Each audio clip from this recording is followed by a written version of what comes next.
Shalom, amados irmãos do remanescente dos Yaldim, que a paz do nosso Criador Yal e do nosso Mashia Yalsha esteja com todos vocês. Shalom. É sempre um privilégio enorme estar aqui para mais uma análise, né? Principalmente com um texto tão profundo. Pois é. E se eu dissesse para quem nos ouve que a roupa que alguém escolhe vestir de manhã, ou até, tipo, o calendário pendurado na parede, são, na verdade, declarações silenciosas de guerra contra um império milenar. Sabe, hoje a gente vai entrar de cabeça exatamente nisso. Nossa, é um tema muito denso, mas muito fascinante. Com certeza. O nosso mergulho profundo de hoje tem uma missão bem clara, tá? Nós vamos explorar o texto de 1 Timóteo, ou Tinteus Aleph, no capítulo 2. Certo. O foco é destrinchar esse material antigo de uma forma bem simples, bem acessível e, claro, traduzindo os termos hebraicos e analisando umas notas de rodapé fantásticas de uma versão bem específica da Bíblia hebraica. Mas antes da gente pegar o fio da meada, acho fundamental fazer uma ressalva aqui, sabe? Para quem está acompanhando. Claro, manda ver. É que o objetivo dessa nossa análise hoje é puramente educacional.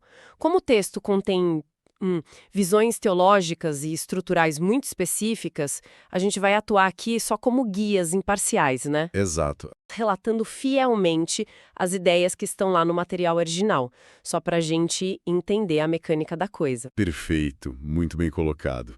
Então, ok, vamos desvendar isso. A grande questão é entender como esse texto constrói um alicerce de fé e ordem, sabe? Que vai desde a macrogeopolítica até a conduta pessoal. A escala disso é impressionante. E nos primeiros versículos, do 1 ao 4, o autor pede que sejam feitas tefilot, que são orações, súplicas, e orudu, que são ações de graças, né? Isso, por todos os homens. Exato, mas com um destaque gigante para os melequim, que são os reis e as autoridades. Mas olha, eu vou fazer o papel de advogado do diabo aqui um minutinho. Pode falar. Para quem vive cercado por um sistema muitas vezes corrompido, sabe? A ideia de orar por governantes que se opõem à Torá parece quase uma pílula impossível de engolir. Tipo, por que o texto exige isso tão categoricamente? Essa é uma tensão real, né? Mas o objetivo dessas tefilot não é aplaudir ou endossar a agenda dos melequim. Certo. A razão é bem estratégica, na verdade.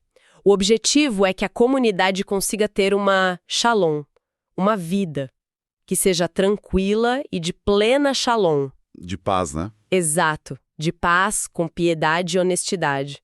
Porque o texto diz que isso é tov, ou seja, é bom aos olhos de Yahweh, o nosso Criador. Então, no fim das contas, é uma tática de sobrevivência. Com certeza! Se conectarmos isso ao cenário geral, a gente percebe que o desejo final do Criador é que todos cheguem ao Da'at, que é o conhecimento, da Emet, que é a verdade. Entendi. Pensando numa analogia, então, orar pelas autoridades é tipo limpar as estradas. Como assim? Tipo, garantir a segurança do perímetro, sabe? Você não está elogiando quem construiu a estrada. Você só quer que a verdadeira mensagem possa viajar por ali e florescer livremente.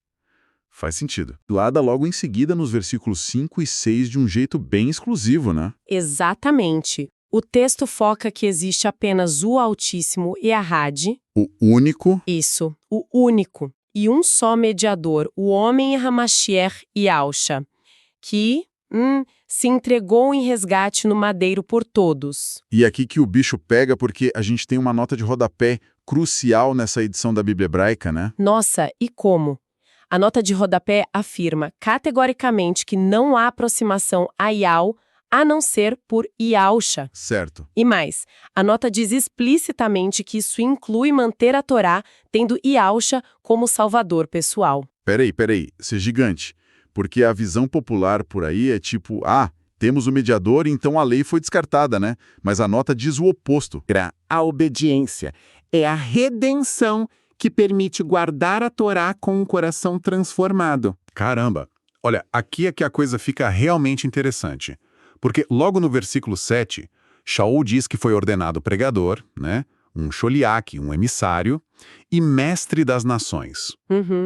E quando o pessoal lê nações, já imagina o mundo inteiro, povos que nunca tiveram nada a ver com aliança. Pois é, mas aí a gente vai para outra nota de rodapé dessa versão que muda tudo. O que ela diz? A fonte detalha a palavra grega ethnos, e ela explica que significa literalmente nações, mas não no sentido de pagãos ou gentios, como muita gente traduz solto por aí, sabe? Ah, entendi.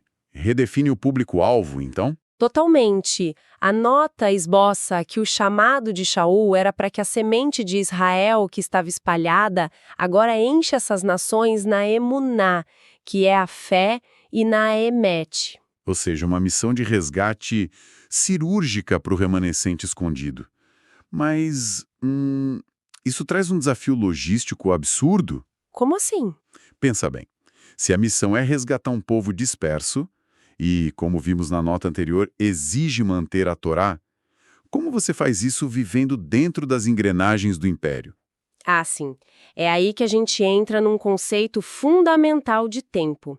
Pegando o gancho daquela exigência de manter a Torá, a gente precisa fazer um breve parênteses aqui. Claro, manda bala. Para entender a mecânica dos Yaldim, precisamos lembrar que o Shabá original seguia estritamente o calendário lunar. O calendário lunar. Baseado nas fases da Lua, certo? Isso, exatamente. Baseado na observação da Lua no céu. Não era esse ciclo contínuo semanal, desse sábado romano, que o mundo moderno usa hoje, entende? Ah, o calendário gregoriano, né? Que roda de 7 em 7 dias igual uma máquina. Exato. No calendário lunar, o início do mês zera a contagem. Então, os dias de descanso exigiam que a pessoa olhasse para a criação do Altíssimo, e não para um decreto de um imperador. Nossa, isso é um ato de resistência puro. Controlar o próprio tempo é rejeitar o ritmo do império. E isso serve de ponte perfeita para a nossa próxima parte, saindo do macro do tempo e indo para o micro, no dia a dia. Para os versículos 8 a 10. Isso. Onde ele fala para os homens levantarem mãos kadosh, mãos santas, sem ira. E depois foca nas mulheres. O texto orienta que elas se adornem com modéstia, com shoshma, que é uma sabedoria sensata, e com tov mitzvot, que são as boas obras. O que é fascinante é que é a nota de rodapé sobre o vestuário, né? Nossa, essa nota é muito forte. Ela foca na ideia de cobertura, de reservar o corpo para o machia e para o marido. Mas tem uma metáfora lá sobre Babilônia que é pesada. Muito. A nota de rodapé afirma com todas as letras que as mulheres Yaldim que não se vestem modestamente mostram que não escaparam plenamente da Babilônia. Uau! Quer dizer, a modéstia não é tratada aqui como uma simples regrinha de moda. De jeito nenhum. É quase como uma fronteira visual, né? Uma resistência cultural contra o Império Babilônico tentando fincar a bandeira dele no seu território. Exatamente isso. É uma demarcação de território espiritual. E isso nos leva direto para a última parte, os versículos 11 a 15, que falam de ordem divina e cobertura. Pois é, e esses versos dão o que falar, hein? Eles falam da mulher aprender em silêncio, de não usurpar a autoridade e citam Ada em Shavá. Sim, é uma parte bem polêmica hoje em dia. Então, o que tudo isso significa na prática? Porque muita gente lê isso como por opressão, sabe? Aí é que a gente precisa desconstruir os conceitos olhando de novo para as notas de rodapé dessa edição hebraica. Elas mudam a leitura superficial completamente. Sério? O que elas dizem sobre esse silêncio? Nos versos 11 e 14, a nota esclarece que a instrução é sobre ordem divina e sobre ter um espírito silencioso, tranquilo. E ela diz claramente que não é uma ordem religiosa de mordaça verbal para metade da raça humana. Ah, então não é uma proibição de falar. Ufa. Não, de forma alguma. E sobre o ensino, no versículo 12, a nota é hiperespecífica. Ela diz que uma mulher Yaldi pode atender ou ministrar em qualquer lugar e a qualquer tempo. Olha só. Mas tem uma condição, né? Tem. O ponto principal é a cobertura espiritual. Ela precisa estar sob a cobertura de um homem, seja numa estrutura eclesiástica ou conjugal. E a nota explica como deve ser essa cobertura. Explica sim. A fonte detalha que mulheres em ministério ativo precisam de uma cobertura masculina a quem sejam, e eu cito a nota, verdadeiramente responsáveis em feito e não em conceito só. Nossa, em feito e não em conceito só, ou seja, não é só um nome no papel para mandar nela. O homem assume a responsabilidade espiritual, o ônus da coisa. Exato. É um escudo, uma proteção e não uma prisão. Assim como no caso de Adão e Chavá, a ideia é não quebrar a cadeia de proteção. Entendi. E aí o capítulo termina no versículo 15, falando que as brachot, as bênçãos, e a raim, a vida, vêm através da geração de filhos, né? Isso, desde que continuem na emuná, que é a fé, no ahavá, o amor, e na santificação. Fantástico. É uma arquitetura de proteção completa. Se a gente sintetizar tudo, dá para ver que esse capítulo não é um manual de regrinhas soltas e aleatórias. É um sistema integrado de ordem, vai desde orar pela liderança governamental, até a estrutura de cobertura espiritual dentro do lar e do ministério, tudo para manter a identidade do povo. Olha, isso me deixa com um pensamento bem provocativo para o pessoal que nos ouve. Qual? Como que a compreensão profunda desse conceito de ordem divina, onde cada ação, desde a maneira de se vestir até a estrutura de liderança, exige um alinhamento estrutural específico, como isso impacta a forma de uma comunidade sustentar e proteger a própria identidade por milênios, né? Resistindo à assimilação cultural. Nossa, é algo profundo para se refletir. Como não ser engolido pelo sistema, né? Pois é. Fica a reflexão.